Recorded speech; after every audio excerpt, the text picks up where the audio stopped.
الحمد لله رب العالمين والعاقبة للمتقين ولا عدوان إلا على الظالمين وأشهد أن لا إله إلا الله وحده لا شريك له ولي الصالحين وأشهد أن محمدا عبده ورسوله وصفيه من خلقه وخليله سيد الأولين والآخرين اللهم صل عليه وعلى آله وصحبه ومن اتبعهم بإحسان إلى يوم الدين أما بعد.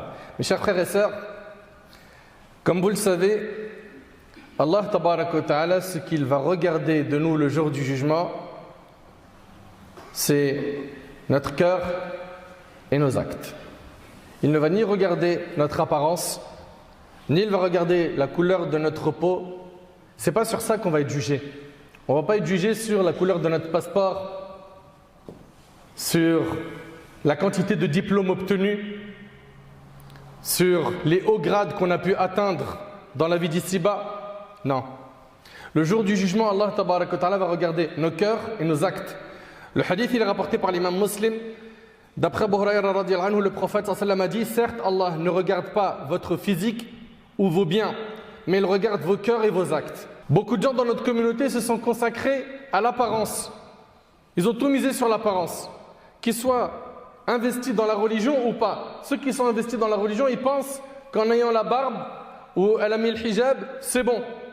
Pour moi, j'ai accompli ma mission, je suis arrivé au maximum de l'adoration. Alors ce que tu as fait, c'est très bien.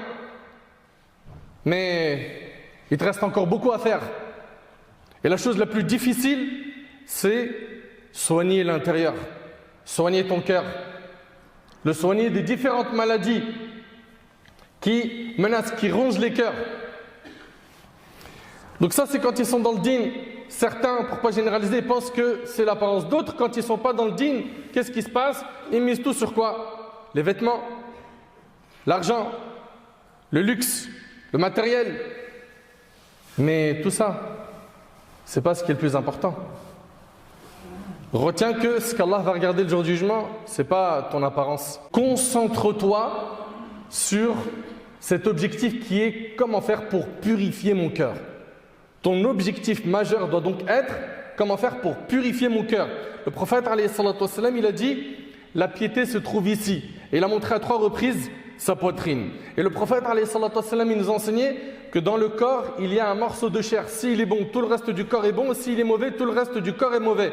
Ce morceau de chair, c'est le cœur.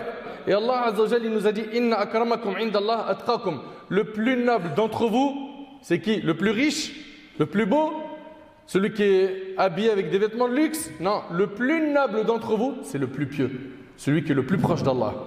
Et aujourd'hui, on va parler d'un grand problème. Un grand problème spirituel qui est la dureté des cœurs. La dureté des cœurs. Mes chers frères, mes chères sœurs, il s'agit d'un grand problème. Un problème qui fait en sorte que la personne devient une proie facile pour le diable. Ce problème fait en sorte que la personne se retrouve privée de faire dua, de prier, d'adorer Allah tabaraka wa ta'ala. Ce problème fait en sorte qu'après un rappel, tu es plus sensible.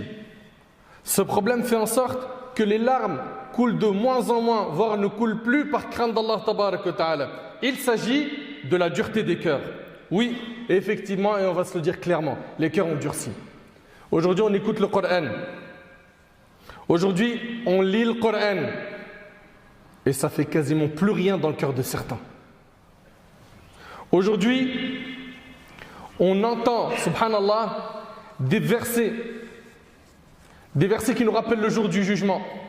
On a des sourates qui s'appellent comment? Al-Qari'a, Al-Zalzala, subhanallah, Al-Haqqa, le fracas, celle qui montre la vérité, la secousse.